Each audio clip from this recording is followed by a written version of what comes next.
3 soins qu'il vaut mieux éviter et les raisons pour lesquelles ils ne sont pas toujours les meilleurs choix. Beaucoup ont déjà testé ces produits, mais quels sont leurs effets réels sur la peau? Explication détaillée dans cette vidéo.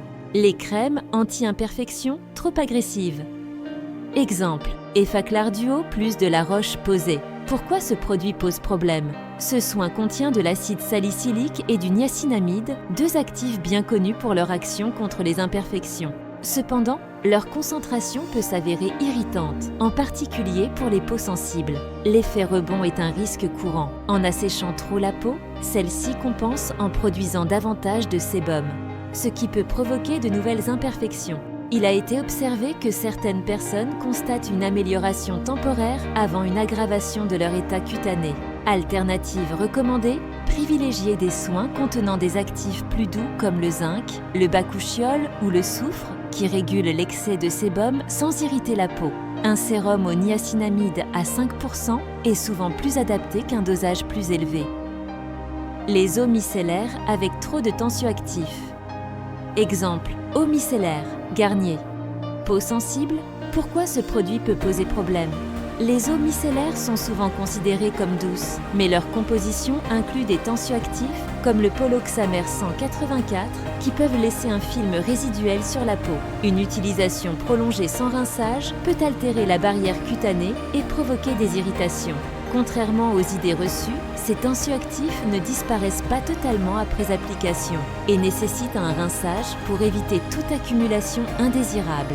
Il est souvent constaté que certaines peaux réactives développent rougeur et sécheresse après un usage quotidien.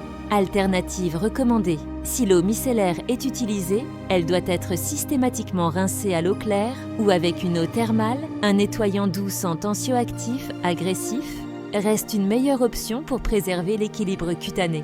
Les crèmes ultra hydratantes contenant trop de silicone.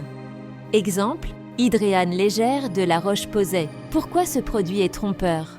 Ces crèmes contiennent souvent une forte proportion de silicone, diméthicone, cyclopentasiloxane, qui crée une sensation immédiate de douceur, mais n'apporte pas une hydratation en profondeur. L'effet obtenu est purement cosmétique, une texture agréable, mais une peau qui peut rester déshydratée sur le long terme. Contrairement à une crème réellement hydratante, ces formulations forment un film occlusif qui empêche la peau d'absorber correctement l'humidité. Une peau souffrant de déshydratation peut ainsi voir son état s'aggraver, malgré une apparence temporairement plus lisse.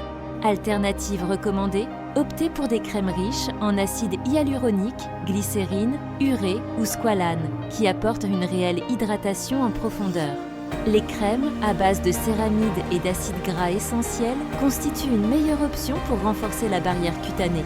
Les produits de parapharmacie doivent être choisis avec attention en fonction des besoins réels de la peau. Une formulation mal adaptée peut entraîner des effets indésirables sur le long terme, même si les promesses affichées semblent alléchantes. Il est préférable de privilégier des soins avec des actifs reconnus pour leur efficacité et leur tolérance cutanée. L'hydratation, le respect de la barrière cutanée et l'équilibre des actifs sont les clés d'une routine efficace. D'autres produits pourraient-ils être ajoutés à cette liste?